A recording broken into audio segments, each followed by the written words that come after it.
سلام دوستان، فعال هستم از شاپینگ سرور. امروز اومدم به شما یاد بدم چجوری میشه ایمیج ماجیک رو نصب کرد. ایمیج ماجیک رو عموما یک سری از دوستان برای اینکه نیاز دارند برای وبسایتشون روی هاستشون باید نصب باشه. برای نصب کردن ایمیج ماجیک ابتدا از دستور یوم اینستال ایمیج ماجیک استفاده میکنیم. اینجا yes و بعد از کامپلیت شدن دستور اول از دستور دوم یوم اینستال ایمیج ماجیک داش دیو yes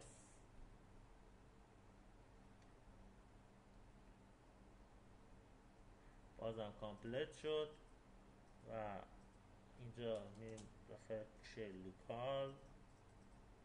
این فایل هم دانلود میکنیم در پوشه src و این فایل رو باز میکنیم.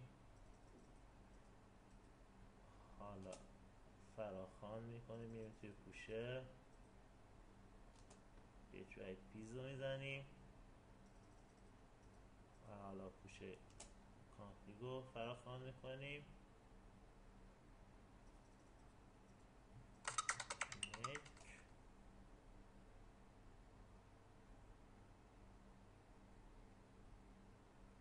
و حالا شروع میکنیم به نصب کردن.